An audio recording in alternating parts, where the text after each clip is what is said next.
Evelyn knew she was making the biggest mistake of her life, and the whole town was watching it happen. Dust hung thick inside the small wooden church, and the dry heat pressed against everyone's skin like a warning. Outside, the land had not seen rain in months. Inside, the preacher rushed through the wedding words as if even God wanted this finished quickly. Evelyn stood at the altar, her hand trapped in the iron grip of Harland Riggs. She was only 18. Harland looked old enough to be her father, maybe older. No one really knew his age, and no one dared ask. He owned land across 3 counties, and people said 2 wives had already died under his roof. Her father stood before them, voice shaking as he spoke the vows. His eyes never met hers. He knew what he had done. He had gambled away everything. The church, their home, and his good name. And the only thing left to trade was his daughter. "And do you take this man?" her father asked, his voice cracking. Harland's thumb pressed hard into her hand, reminding her she already belonged to him. Evelyn smelled whiskey on his breath. Her stomach twisted. She wanted to run. She wanted to scream. But in the front pew, her mother sat thin and broken, and her father looked at her with silent begging. So Evelyn whispered the only words left to her. "I do." The gold ring slid onto her finger. Too big, heavy, like a shackle. The town watched in silence as Harland marched her down the dusty road to his ranch. No carriage, no celebration, just his rough hand gripping her arm, while her mother's old wedding dress dragged through the dirt. People stared from porches. No one helped. A girl passing from one owner to another was no business of theirs. The ranch house stood large and dark at the edge of town. Inside, the air smelled of smoke and old sorrow. A servant girl hurried away when they entered. "Upstairs!" Harland ordered, shoving Evelyn toward the steps. Her heart pounded as she climbed. This was where his other wives had slept and died. The bedroom was clean, but cold. A single candle burned. Shadows stretched across the walls. Harland shut the door behind them, and the sharp click of the lock echoed in her chest. He poured himself whiskey and drank. Then he turned toward her. "Take it off." Her fingers fumbled at the tiny buttons on her dress. She kept her back to him, trying to hold on to the last piece of dignity she had. Then her eyes landed on something near the wardrobe, and a thick leather belt hung on a peg. Not a work belt. Heavy, oiled, waiting. Her breath caught. She glanced toward the bedside table. The drawer stood slightly open. Inside lay metal handcuffs. Cold terror flooded her body. This was not a wedding night. This was a trap. Harland stood, boots thudding across the floor. "Slow," he growled. "I want to watch." Panic took over. When his hand reached for her, Evelyn moved without thinking. She lunged for the door, but it was locked. Harland laughed behind her. "Nowhere to run, little rabbit." But there was a window. She grabbed a water pitcher and hurled it, buying a second of surprise. Then she smashed a chair through the glass and climbed out, ignoring the cuts tearing her arms. She hit the ground hard and ran. Barefoot, still in her wedding dress. And she ran past the barn and into the dark canyon beyond the ranch. Behind her, men shouted. Dogs barked. Horses were saddled. "She's mine!" Harland roared. Evelyn tore at her dress as she ran, ripping away heavy fabric. Rocks sliced her feet.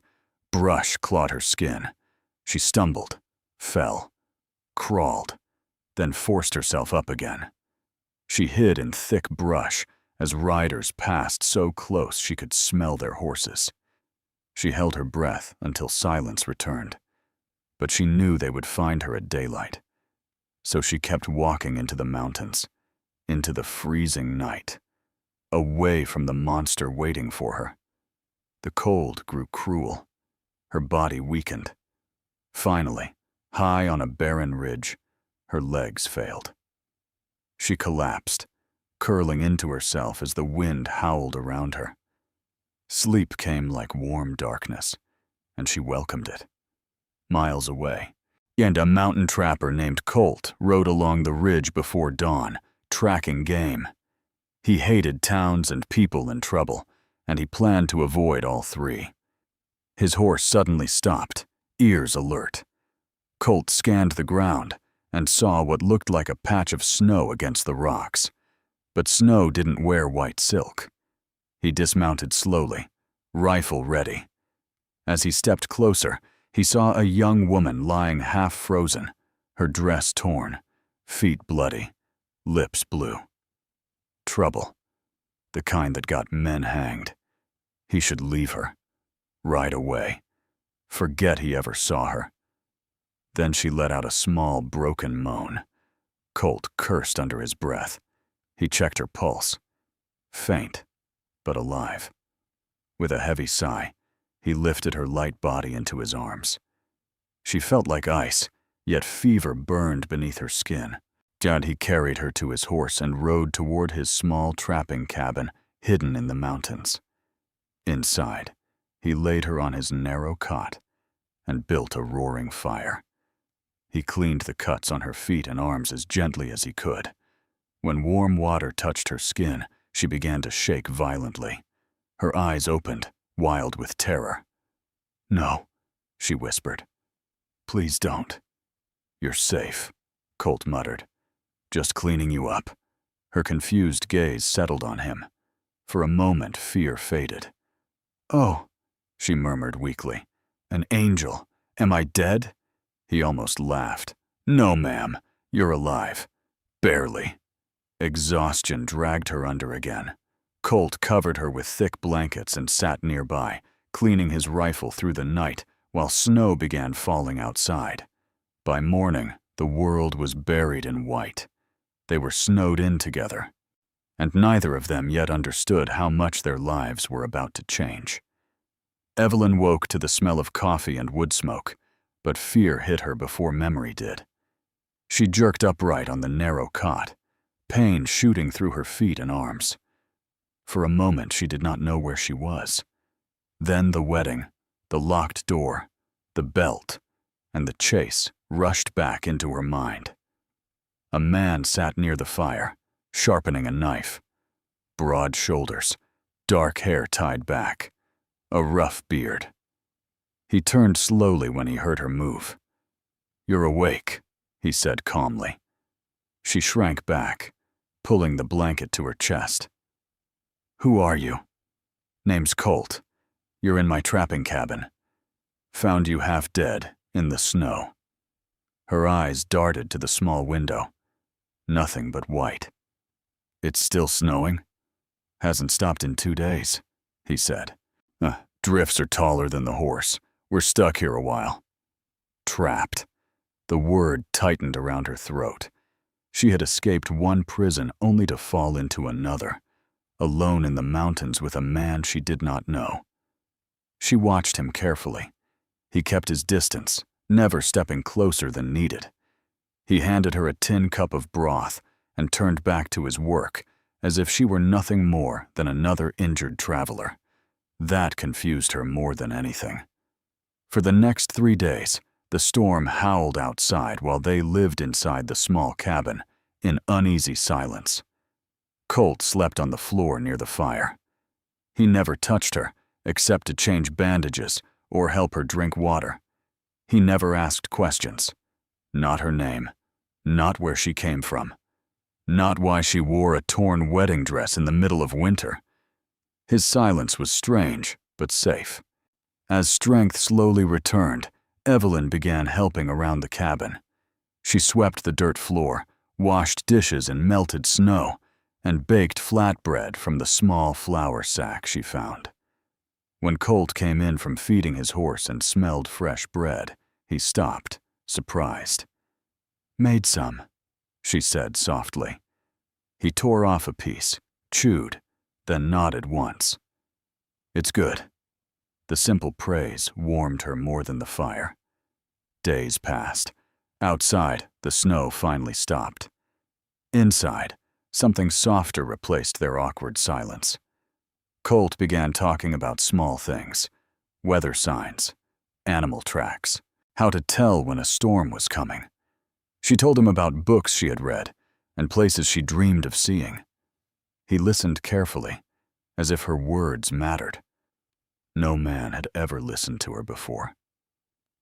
One night, after she had bathed while he waited outside in the freezing air, she pretended to sleep as he washed at the basin. Steam filled the cabin. Firelight flickered over his scarred back. She watched through half-closed eyes. He suddenly looked up and caught her staring. Embarrassment flashed across his face. He turned away quickly, pulling on his shirt. But something had changed between them, a tension neither understood yet. Days later, when her feet were strong enough, she insisted on riding with him to check traps. "There's only one horse," he warned. "Then I'll walk." He sighed and reached down from the saddle. Get on." She climbed up behind him, unsure where to hold. When the horse shifted, she slipped. "Wrap your arms around me," he ordered. Her face burned as she obeyed. His body was warm and solid beneath her hands.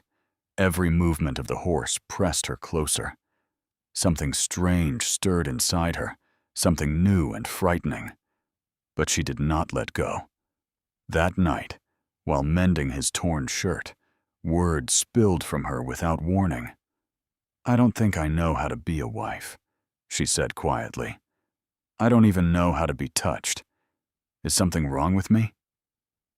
Colt froze. The leather strap in his hand slipped to the floor. After a long silence, he spoke, voice low and rough. "There's nothing wrong with you."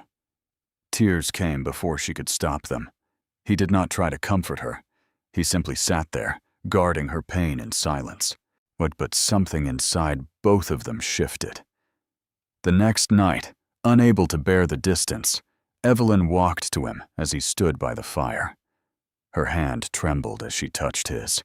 "You're too big," she whispered, the words escaping before she understood them. He stiffened. "But I'll take it." Shock crossed his face. He stepped back as if burned. "Don't," he said hoarsely. "You don't know what you're saying." Then, like a dam breaking, he told her the truth. Years ago, he had been accused of attacking a wealthy man's wife. A lie. But the court believed the rich man, not a poor stable boy. Colt was branded and sent to prison. 3 years lost. When he was freed, he swore he would never touch a woman again, unless she asked plainly, so no one could twist the truth again. Evelyn understood then. His distance had never been cruelty. It was fear. She stepped closer and placed his trembling hand against her cheek. "Then let me ask," she whispered. His control shattered. Their first kiss was slow and unsure. Gentle, nothing like the violence she had feared on her wedding night. Every movement came with hesitation, with questions in his eyes, with pauses where he made sure she was not afraid. Her tears came not from pain, but relief. For the first time, being touched did not feel like ownership. It felt like choice. The days after were warmer, lighter. Laughter appeared in the cabin. He taught her to shoot. She learned to gut rabbits without flinching. They shared small kisses and quiet jokes. For the first time since childhood, Evelyn felt safe. Then one evening, Colt burst into the cabin, face hard and furious. "Pack!" he ordered. "Well, now."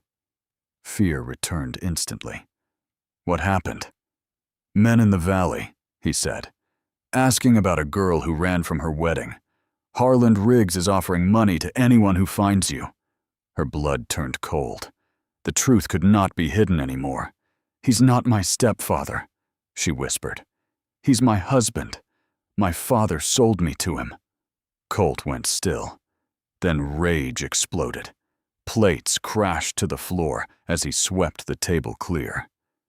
"You're his property in the eyes of the law," he growled. "They'll hang me for stealing you."